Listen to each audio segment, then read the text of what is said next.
मराठा सेवा संघ सांगली यांच्या वतीने शिवजयंती उत्साहात साजरी। महापालिकेच्या नवनिर्वाचित नगरसेवकांचा सत्कार। सांगली जिल्ह्यातील वेगवेगळ्या किल्ल्यावर महाराजांना अभिवादन हा एक आगळा आणि वेगळा उपक्रम। मराठा सेवा संघ सांगली यांच्या वतीने शिवजयंती उत्साहात साजरी करण्यात आली। सुरुवातीस छत्रपती शिवाजी महाराज आणि राजमाता जिजाऊ यांच्या प्रतिमेस पुष्पहार अर्पण करून अभिवादन करण्यात आले। जिजाऊ वंदनेने कार्यक्रमाची सुरुवात झाली। या कार्यक्रमास माजी मंत्री अजितराव घोरपडे, राष्ट्रवादी काँग्रेसचे शहर जिल्हा अध्यक्ष पद्माकर जगदाळे यांची प्रमुख उपस्थिती होती।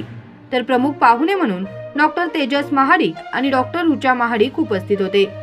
कार्यक्रमाच्या अध्यक्षस्थानी मराठा सेवा संघाचे जिल्हा अध्यक्ष आर्यस पवार हे होते। शिवजयंतीचे औचित्य साधून महापालिका निवडणुकीत निवडून आलेल्या नवनिर्वाचित नगरसेवकांना त्यांचा सत्कार यावेळी मान्यवरांच्या हस्ते करण्यात आला।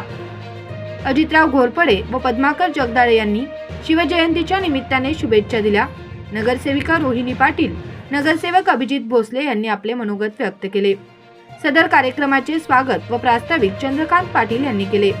कार्यक्रमाचे सूत्रसंचालन विजयाराणी साळुंखे यांनी केले, तर आभार रेखा पाटील यांनी मानले।